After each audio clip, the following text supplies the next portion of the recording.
ԱՄՆ-ն պետք է ապես կրճատի իր միջուկային զինանոցը, ապա միջուկայնացման համար անհրաժեշտ պայմաններ ստեղծելու նպատակով։ Այս կերպ Չինաստանի ԱԳՆ պաշտոնական ներկայացուցիչ Մաո Նինը մեկնաբանել է ԱՄՆ նախագահ Դոնալդ Թրամփի հայտարարությունները։ ԱՄՆ-ն լինելով աշխարհում խոշորագույն միջուկային զինանոց ունեցող պետություն պետք է բարեխղճորեն կատարի միջուկային զինաթափման իր հատուկ եւ առաջնահերթ պարտավորությունները, հետագայում զգալիորեն եւ էապես կրճատի իր միջուկային զինանոցը, որպիսի անհրաժեշտ պայմաններ ստեղծի համապարփակ եւ ամբողջական ապամիջուկայնացման հասնելու համար, նշել է դիվանագետը։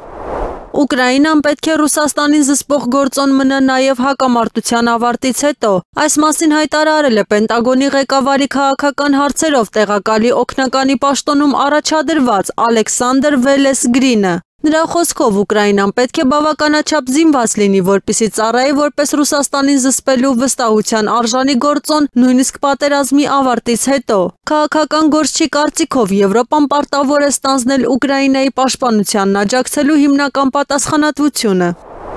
Ուկրաինական հակամարտությունը շատ բան է սովորեցնում Գերմանիային, ինչի կապակցությամբ երկիրը պետք է դասեր քաղի տեղի ունեցածից։ Նման կարծիք է հայտնել Գերմանիայի զինված ուժերի գլխավոր շտաբի պետ Կարստեն Բրոյերը, փոխանցում է Reuters-ը։ Մենք պետք է ուսումնասիրենք Ուկրաինայում պատերազմի դասերը, հարմարեցնենք դրանք մեզ եւ մշակենք սեփական հայեցակարգերն ու կառույցները, կոչ է արել գլխավոր շտաբի պետը։ Բրոյերի խոսքով Ուկրաինայում ռազմական գործողությունները ուսուցիչ են դարձել Գերմանիայի համար։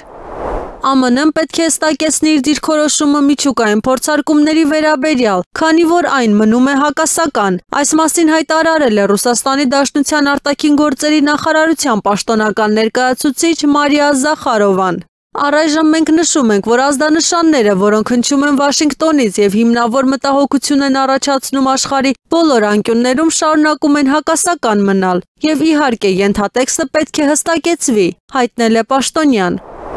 ԱՄՆ-ն չի կարող ազդել Ռուսաստանի քաղաքականության վրա, քանի որ Վաշինգտոնը չունի Ռուսաստանի վրա ճնշում գործադրելու լծակներ։ Նման հայտարարությամբ հանդես է եկել ԱՄՆ կենտրոնական հետախուզական վարչության նախկին վերլուծաբան Լարի Ջոնսոնը։ ԱՄՆ-ն Ռուսաստանի վրա ճնշում գործադրելու որևէ լծակ չունի, ոչ մի կերպ։ ԱՄՆ-ն ոչինչ չի արտադրում, ինչը անհրաժեշտ է Մոսկվային, նշել է փորձագետը։ Ջոնսոնի կարծիքով Ռուսաստանի ղեկավարությունը մտադիր չէ զոհաբերել իր երկրի անվտանգությունը, հանուն Ամերիկայի հետ լավ հարաբերությունների պահպանման։